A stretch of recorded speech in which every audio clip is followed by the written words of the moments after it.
কখনো কখনো জীবনের সবচেয়ে বড় কথা আমরা বলি না, মনে করি সময় হলে বলে দেব। কিন্তু সেই সময়টা কি আদৌ আসে?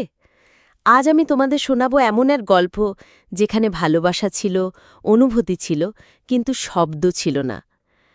শহরের ভিড়ভাট্টা ভরা এক কলেজ ক্যাম্পাসে রোদেলা দুপুরে প্রথমবার ওদের দেখা। মেয়েটির নাম ঈশা, চোখে স্বপ্ন, মনে এক রাশ কবিতা। আর ছেলেটির নাম অভ্র, চুপচাপ, মৃদু হাসি, অঙ্কর আঁকাতে মগ্ন। তাদের পরিচয়টা খুব সাধারণ ছিল, কিন্তু অদ্ভুতভাবে হৃদয়ের ভেতর এক অচেনা আলো জ্বলে উঠল। ঈশার মনে হল, হয়তো এই মানুষটাই আমার অসমাপ্ত কবিতার শেষ লাইন। কিন্তু সে কিছু বলল না, অভ্রও কিছু বলল না। দিন কেটে যেতে লাগল।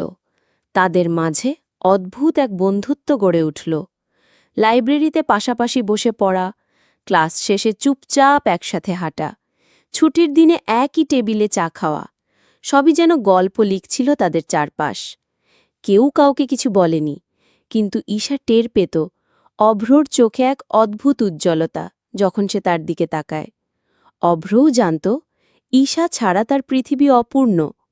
তবু আবারও শব্দগুলো আটকে থাকল বুকের ভেতর। সময় থেমে থাকে না। কলেজ শেষ হল, জীবনের ব্যস্ততা এসে ভিড়ল। ঈশা চলে গেল অন্য শহরে চাকরির খোঁজে। অভ্র থেকে গেল নিজের শহরে। ফোনে কথা হতো, মেসেজ আসত, কিন্তু ধীরে ধীরে দূরত্বটা বড় হতে লাগল।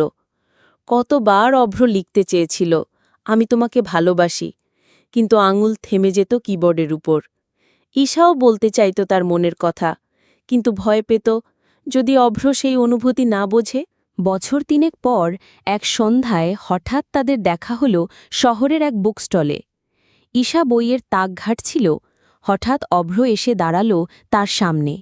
দুজনেই চমকে উঠল, আবার লজ্জায় হেসেও ফেলল। কথোপকথন খুব সাধারণ, কেমন আছো, ভালো, তুমি?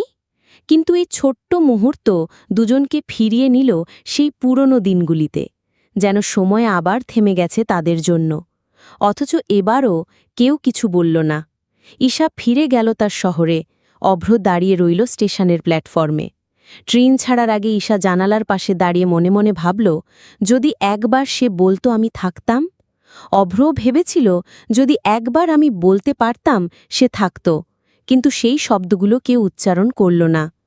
আজও দুজন দুজনকে ভালোবাসে, কিন্তু এক অদৃষ্ট অপেক্ষার মধ্যে।